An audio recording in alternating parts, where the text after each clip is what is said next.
예, 오늘 발제 주제는 특허는 득인가 독인가입니다. 지식재산권의 비즈니스 적용 밸런스에 대해서 같이 한번 고찰해 보도록 하겠습니다. 먼저 주제 성경 말씀을 같이 한번 읽어보도록 하겠습니다. 시작.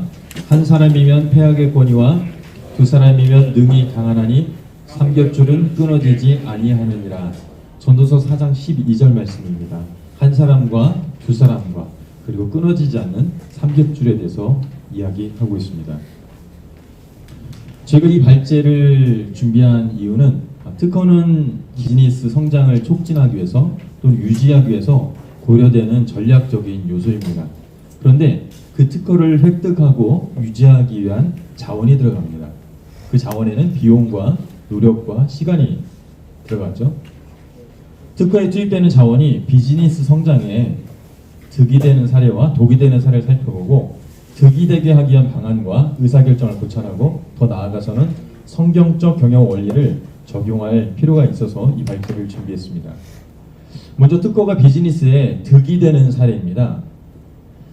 저희가 어떤 기업에 특허를 획득하는 일을 도와드린 적이 있었습니다. 근데 우연치 않게 페이스북을 통해서 어떤 분과 이야기를 하다 보니까 그분이 그 서비스를 이용하고 있었어요. 그래서 제가 궁금을 해서 왜 그 서비스를 이용하냐고 물어봤습니다. 그랬더니 그분이 하시는 말씀이 그 회사의 홈페이지를 들어갔더니 특허 출원 번호가 써있더라. 그래서 자신은 그 특허 출원 번호를 보고선 그 회사 서비스가 신뢰가 가서 그 서비스를 이용하게 됐다는 얘기를 듣고선 이 특허가 실제적으로 고객의 신뢰를 이끌어낼 수 있구나 하는 생각을 갖게 됐습니다.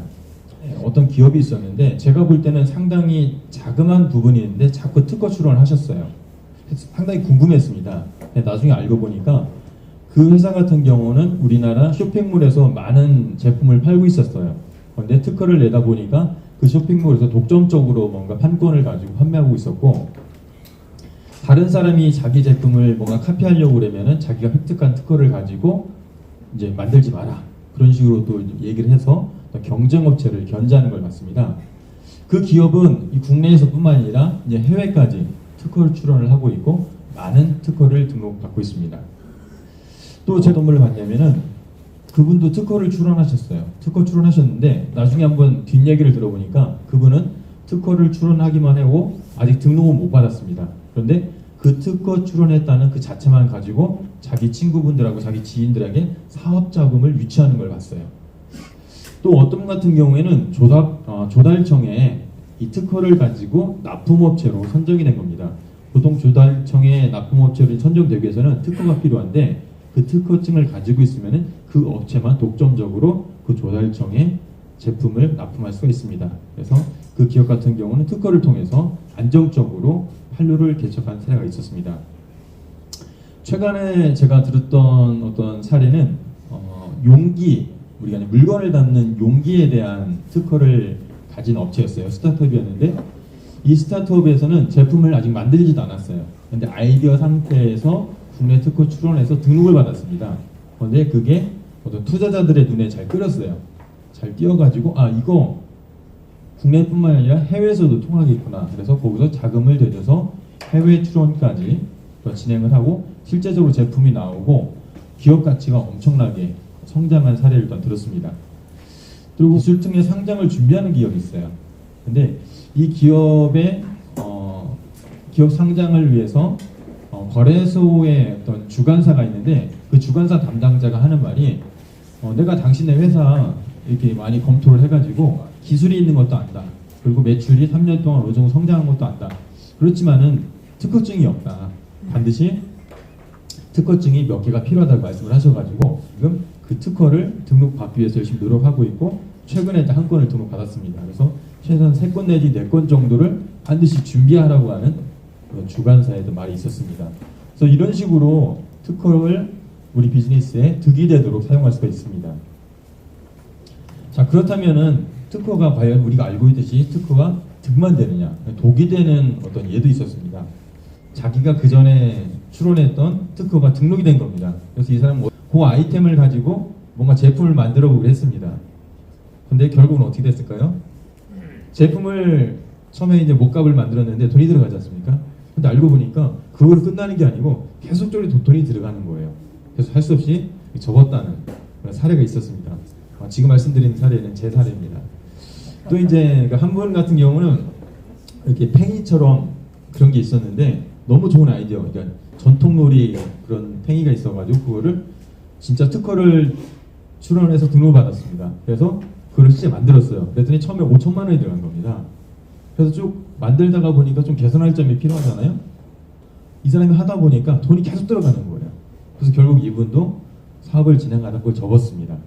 결국 뭐냐면은 원래 그 특허 등록증이 없었더라면 사업 자체를 안 했을 텐데 그 특허 등록증이 나왔기 때문에 무리하게 사업을 추진했었고 현실적인 난관에 걸려서 스톱되는 사례가 있었습니다. 또 하나는 뭐 특허를 우리가 10건, 100건을 가지고 있으면은 다른 데서 우리를 볼 때 우리가 엄청난 기업으로 볼 거야 라고 생각을 하고선 구색 맞춤, 그리고 또 지금 당장 필요하지 않더라도 미래 언젠가는 이거는 기술력이 좋기 때문에 나중에 쓸 수 있을 거야. 그래서 특허를 많이 매입을 했습니다. 이렇게 매입을 해놓고 보니까 매년마다 연차료가 들어가게 됩니다. 그러니까 한 건당 몇십만 원씩 들어가니까 10건이면 또 몇백이 들어가는 거예요. 그러면서 상당히 매년마다 실제 사업은 못하고 또 돈을 내는 것에서 많이 부담스러워하고 있습니다. 세 번째 사례는 등록받은 특허의 뇌물단주화인데요. 우리가 보통 특허를 출원하고 등록을 받으면은 비용이 그걸로 끝나는 게 아닙니다. 매년마다 특허 연차료를 내는데요. 이 연차료라는 거는 매년마다 횟수가 증가하면 증가할수록 비싸집니다. 왜냐하면은 사업이 잘 되는 사람만 그 특허를 유지할 수 있게끔 하기 위해서 연차료가 많이 비싸집니다. 이러다 보니까 사업을 제대로 하지 못해서 돈을 못 버는 사람 같은 경우는 그 비용 자체가 부담되기 때문에 특허가 보물단지가 아니고 애물단지로 그런 전락하는 사례가 있었습니다. 우리가 특허를 출원할 때는 좀 이따 말씀드리겠지만은 최소한 500만 원 정도 비용이 들어가요. 그러다 보니까 내가 그동안 들어갔던 돈과 투여했던 시간들, 그리고 만약에 노력들 이런 거 너무 아깝기 때문에 특허 등록 받으면은 반드시 사업을 시키고자 하는 내면적인 갈등이 있습니다. 그래서 굳이 더 이상 진행하지 않아도 되는데 매몰 비용 때문에 무리한 의사결정을 한다든가 해외 진출하기로 결정을 한다든가 그런 사례가 있었습니다. 보통 특허를 출원하고 특허를 획득하신 분들은 좋은 아이디어가 떠올랐을 때 그것들을 진행하게 됩니다. 그런데 아이디어가 다양한 아이디어가 떠오른다는 거죠. 그때마다 이곳에 신경을 쓰고 특허를 획득하고자 노력한다면은 내가 정작 하고자 하는 비즈니스에는 집중하지 못하고 비즈니스 집중력이 분산되거나 자원, 시간과 노력과 비용이 분산되는 그런 독이 되는 사례가 있었습니다. 자, 그렇다면 특허 획득 및 유지 비용이 얼마나 들어가느냐? 제가 현실적으로 살펴봤습니다. 그랬더니 국내 특허를 출원을 해서 등록까지 딱 봤는데 381만 원에서 516만 원까지가 들어갑니다. 그러니까 어떤 분은 이 비용이 사업하는 데 쓰고 큰 비용이 아니야 그런 분도 있고, 어떤 분은 특허 한 건을 획득하는데 저렇게 많은 비용이 들어가나? 그런 생각할 수도 있습니다. 자, 그렇다면 우리가 특허가 비즈니스에 득이 되기 위한 방안과 의사결정을 살펴보도록 하겠습니다. 제가 맨 앞에 주제 성구를 읽었을 때에 삼겹줄은 쉽게 끊어지지 아니하는 이라는 말씀을 소개를 했습니다. 이 말씀은 제가 앞에서 보이는 why와 how와 what 이 삼겹줄을 제가 떠올려서 그 말씀을 정했습니다. 보통 우리가 특허를 획득하자.